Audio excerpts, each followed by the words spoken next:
Saudações do crente docente. Está no ar o CDcast, o podcast da sua lição bíblica. Eu sou o professor Jean Douglas e hoje nós vamos estudar sobre a lição de número 9 da revista Lições Bíblicas da Casa Publicadora da Assembleia de Deus.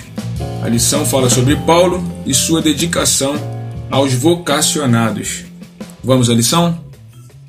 Falar de Paulo é falar de um dos exemplos mais vívidos da Bíblia, de alguém dedicado à obra de Deus, dedicado ao reino de Deus, dedicado à palavra de Deus. Paulo é exemplo de pastor, exemplo de mestre, exemplo de teólogo, exemplo de missionário, de apologista. Paulo dispensa apresentações. O próprio apóstolo Paulo, em 2 Timóteo capítulo 1, versículo 11, ele diz que foi feito do evangelho apóstolo, pregador e mestre. Esse mesmo apóstolo Paulo, em Atos capítulo 20, versículo 24, ele diz que não tem a sua vida por preciosa, e conquanto que ele testemunhe do evangelho da graça de Deus. Então mesmo Paulo que em 2 Timóteo 11 fala do seu chamado, do seu ministério como pregador, como apóstolo, como mestre, é o mesmo Paulo que em Atos 20 e 24 diz que não tem a sua vida por preciosa, conquanto que cumpra a sua vocação, cumpra a sua carreira. E essa carreira do apóstolo Paulo, ela começa em Antioquia da Síria, quando a igreja envia Barnabé para visitar a igreja naquela região. E Barnabé, então, ele vê a necessidade de chamar, de convidar alguém que tivesse o perfil necessário para aquela obra. E a pessoa que veio à sua mente foi Paulo. Então, em Antioquia da Síria, o ministério de Paulo ele se inicia sob a tutoria de Barnabé. Você vai ver em Atos 11, versículo 25 e 26, que Paulo e Barnabé ensinaram naquele lugar durante um ano. E é justamente nesse texto, de Atos 11, no versículo 26, que vai dizer que Antioquia, nesse caso aqui Antioquia da Síria, pela primeira vez os discípulos foram chamados de cristãos. Atos 11 é um capítulo importantíssimo do livro de Atos, porque a igreja deixa de ser uma igreja judaica, eles deixam de ser os do caminho, deixam de ser uma seita, como eles eram chamados na boca dos judeus, da elite religiosa judaica, e passam a se chamar de cristãos. O cristianismo emerge como uma fé separada do judaísmo aqui em Atos 11. E Paulo teve participação direta nesse acontecimento junto com Barnabé. O chamado missionário de Paulo ele vai ser confirmado pelo Espírito Santo em Atos 13, versículo 2 e 3. Eu digo confirmado porque alguém vai dizer, Paulo já estava fazendo missões. Paulo já estava cumprindo o chamado. Logo após a sua conversão, ali na cidade de Damasco, ele já começa a anunciar o evangelho e testemunhar da mudança que o evangelho da graça fez na vida dele, a mudança que Cristo fez na vida dele. Então, em Atos 13, 2 e 3, eu digo que é a confirmação da chamada de Paulo para a questão das missões. E é interessante que o Espírito Santo no texto ele diz, separai-me, ou seja, separai para mim a Paulo e Barnabé para a obra, para o ministério que os tenho chamado, que os tenho separado. E ali é a confirmação do chamado missionário do apóstolo Paulo. Nós sabemos que Paulo ele fez 3 grandes viagens missionárias. Se incluirmos sua última viagem a Roma, serão 4 viagens, porque também se tornou uma viagem missionária, a 4ª viagem. E alguns historiadores dizem que Paulo ainda foi à Espanha, mas essa já é uma outra questão. Então, o importante nessas viagens que Paulo fez é destacar que na 3ª viagem de Paulo ele foi a Éfeso, que é justamente o ponto 1 da lição. Éfeso, que foi o ponto de partida para esses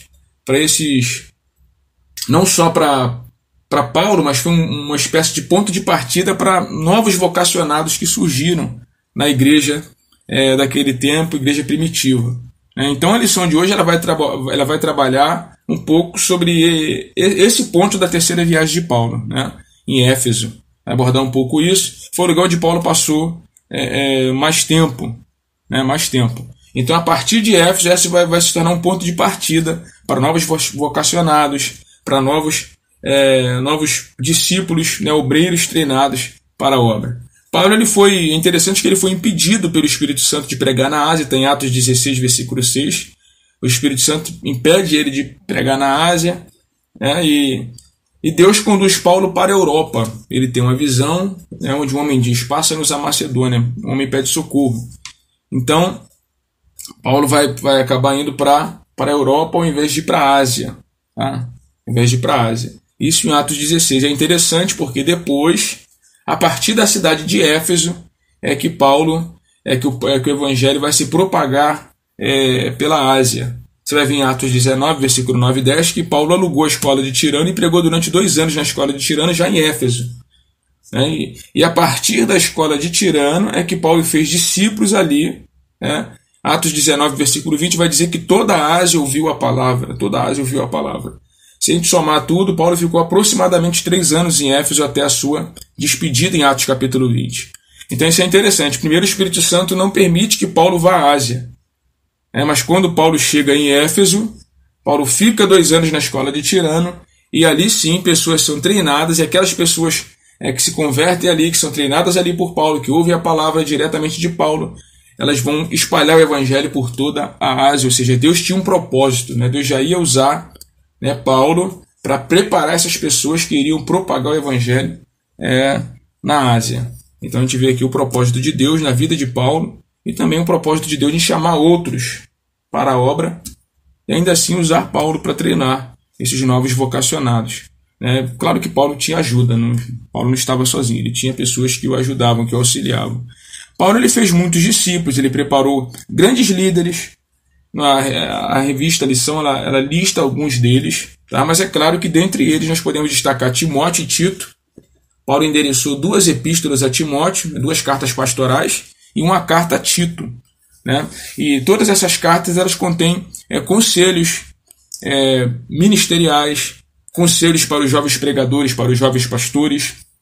A gente sabe que Timóteo ele chegou a pastorear Éfeso, né? Ele pastoreou, ele foi pastor da igreja de Éfeso, e Tito pastoreou as igrejas de Creta, né? Foi responsável pelas igrejas de Creta. Então isso é interessante a gente destacar, né? Justamente esses 2, né? Timóteo, que ele chama de filho na fé, e Tito.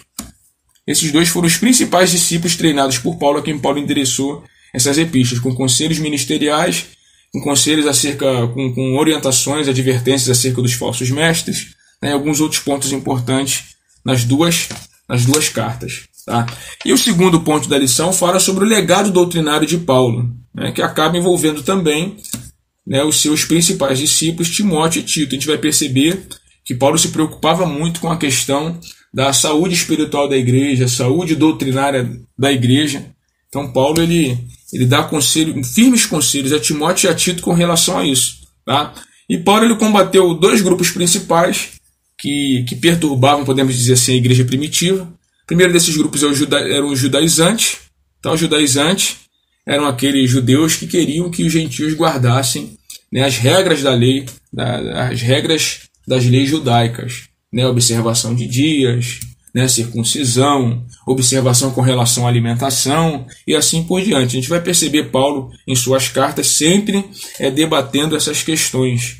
Tá? Gálatas é a principal carta que Paulo escreve em defesa da liberdade cristã, da liberdade que há na graça, né, na graça do Evangelho, na graça de Jesus Cristo. A carta de Paulo aos Gálatas é o principal escrito de defesa da verdadeira liberdade cristã, né, e da justificação pela fé. Ela é chamada pelos estudiosos, historiadores, pelos eruditos de carta magna da igreja. Realmente, né, de fato, a carta de Paulo aos Gálatas ela se tornou central nisso. Tem o célebre texto de Paulo em Gálatas 1, a partir do versículo 6, onde ele mesmo disse: eu mesmo, né, um anjo do céu vos anunciar um outro evangelho, além deste que já foi anunciado a vocês, seja maldito.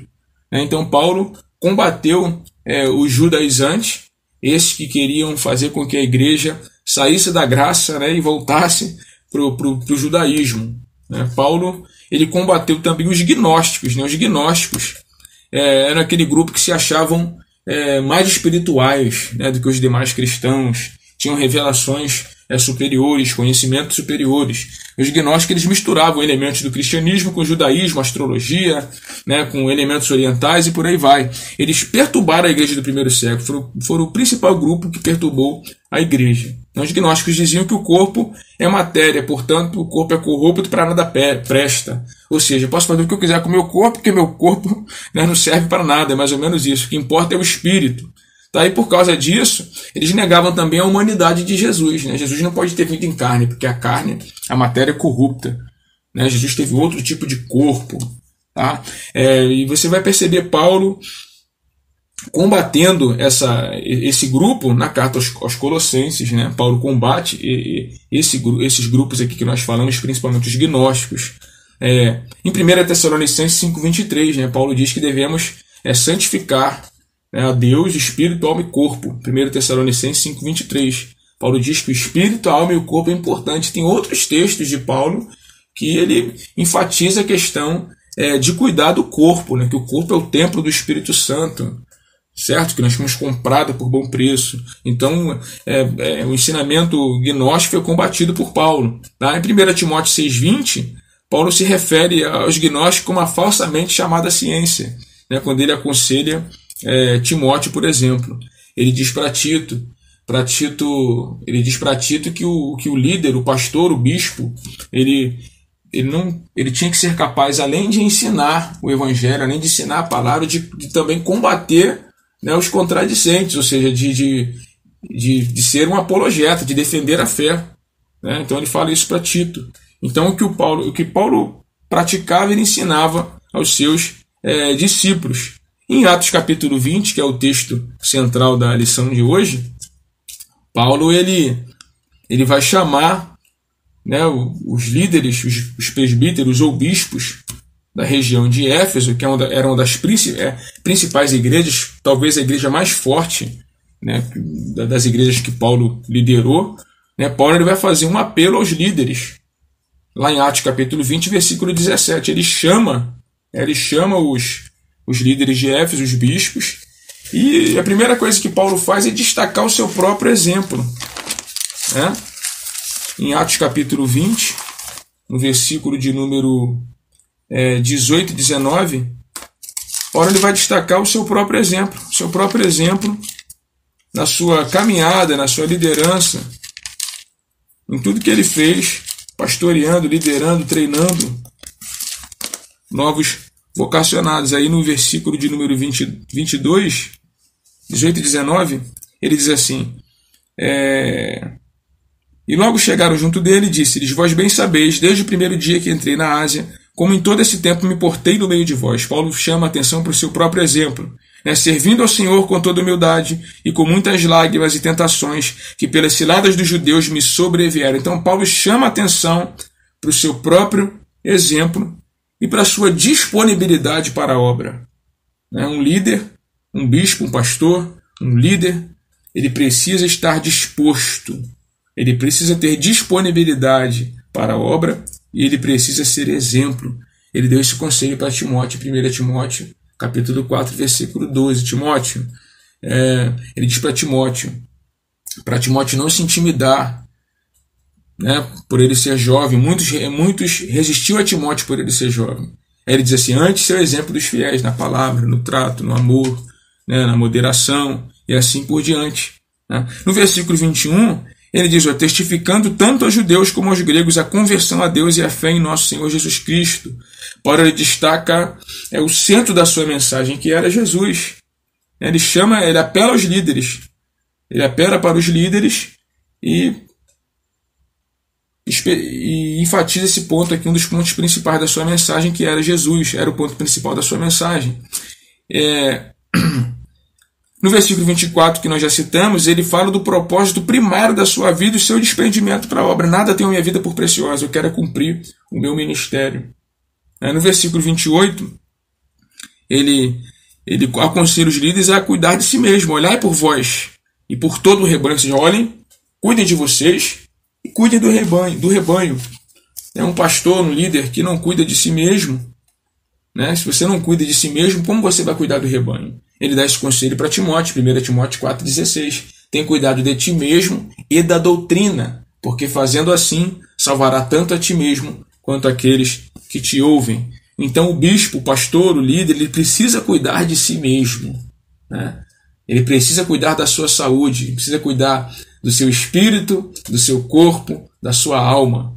Um líder, ele precisa estar, não vou dizer que tem que estar sempre bem, mas ele precisa estar curado, né? Para você curar outras pessoas, você precisa estar curado emocionalmente, você precisa estar são espiritualmente, né? E cuidar da sua vida, do seu corpo, né? Cuidar da parte física, né? Da nossa constituição humana. Então ele diz, cuidem de si mesmo, né? E Paulo adverte sobre os falsos mestres, como sempre ele faz nos seus escritos. No versículo 29 e 30, porque eu sei isto, que depois da minha partida entrarão no meio de vós lobos cruéis, que não perdoarão o rebanho, e que dentre vós mesmos se levantarão homens que falarão coisas perversas para atraírem os discípulos após si. Ou seja, Paulo está alertando os líderes de Éfeso, dizendo, olha, do meio de vocês mesmos vai surgir os falsos profetas, os falsos mestres, aqueles que vão banalizar, né, o evangelho da graça de Deus e a mensagem do evangelho. Então Paulo vai advertir sobre os falsos mestres, assim como ele faz também na carta pastoral a Tito, nas cartas pastorais que escreve a Timóteo. Então Paulo adverte sobre os falsos mestres. Então a gente percebe que Paulo ele foi um grande treinador, né, um grande discipulador, né, ele treinou muitos obreiros, e bons obreiros fiéis. Ele também sofreu traições, ele foi abandonado por alguns, como qualquer liderança, como acontece com qualquer líder, qualquer pastor, qualquer líder, tá? Mas isso não impediu Paulo de cumprir o teu chamado, né? As intempéries do seu ministério, da sua trajetória, aqueles que o deixaram frustrado, aqueles que o decepcionaram, não impediu Paulo de dar continuidade, né? A sua vocação, né? A sua vocação. E Paulo deixou esse legado, né, como um grande pastor, um grande discipulador, e ele deixou um legado doutrinário, um defensor da palavra, um defensor do evangelho. Por isso que ele apela aos líderes e ele apresenta o seu próprio exemplo. Tá? Essa lição de hoje, ela nos faz refletir que, assim como Paulo, nós precisamos também deixar um legado, né? Precisamos deixar o legado de homem de Deus, de mulher de Deus, de alguém que discipula, de alguém que tem desprendimento, de alguém que tem disponibilidade, de alguém que é dedicado, de alguém que defende a fé quando é necessário, tá? De alguém que está sempre preparado, né, para ensinar a palavra e para defender a fé cristã. Precisamos deixar o nosso legado, assim como Paulo deixou o seu legado. Eu espero que você tenha curtido a lição, que você possa curtir os nossos canais, ative o sininho, as notificações, acessa lá o nosso canal, o Crente Docente, nos siga nas redes sociais, estamos no Instagram, no Facebook. Que Deus abençoe você, que você seja a bênção na igreja onde você vai ministrar essa lição. Deus abençoe você, em nome de Jesus.